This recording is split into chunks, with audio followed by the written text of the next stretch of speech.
All right, well, the latest Royal LePage housing price survey finds the usual flurry of activity in the real estate market in the spring. We always hear about the spring market didn't end up materializing, and despite initial pickup, more buyers appear to be waiting on the sideline for more rate cuts. To talk more about this and the numbers, Royal LePage CEO Phil Soper joins us. Phil, it was interesting because there was talk about maybe removing a psychological barrier that cuts were going to start coming, and that first 25 basis point cut by the Bank of Canada turns out didn't really have that much of an impact. No, if you go back to the spring of 23, 1 year previous, just the Bank of Canada governor saying, I think we've got this thing under control without a cut even, brought this huge flurry of activity in the marketplace. Yeah. So I certainly expected more of a reaction to the actual start of a loosening of monetary policy.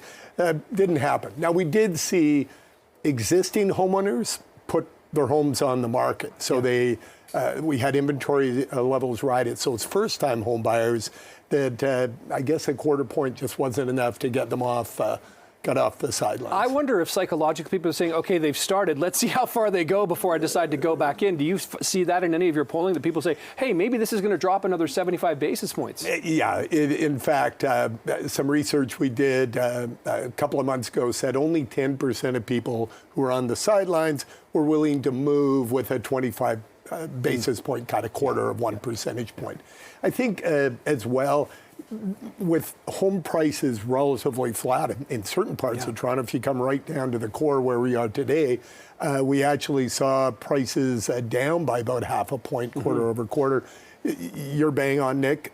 Some people are saying, I want to see home prices starting to appreciate and rates start to fall before I really feel comfortable getting back in the market. It's interesting, isn't it? Because if home prices go up as rates start to go down, the affordability may not necessarily be there, but I suppose it's like a psychological barrier, isn't it? Well, you know what? And it's I feel for young people who are this their first time into the market. It's a big decision because there's a lot. There's rates, there's down payment, there's government regulation, and there's prices, and a lot of it you can't predict. So they're making judgment calls, and they will for their entire lives. So, but the first time it's a tough one. No doubt about that. So what else did these new numbers that you're releasing from the spring market really tell us or indicate to us about the state of the market? Well, the big give back after the pandemic occurred last year.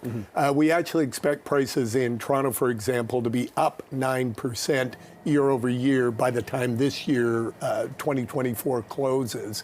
So home prices have appreciated off those post-pandemic lows. And if you go back to 2019, which it's shocking to me, like that's five years ago almost, we're still up over 30%, 31%. So it's about 5-6% per year. The market's an amazing thing. It evens out these spikes, and that's the long-term 75-year averages, 5 to 6%. I can remember buying a house, and that's kind of what my agent says to me. You know, you can expect about 5% a year on average, and you're right. It kind of like the spikes we saw in the pandemic were incredible, and it evens itself out. And is that the thing? Do you still see that people are worried about potential future volatility based on maybe where the Bank of Canada or the economy just in general is?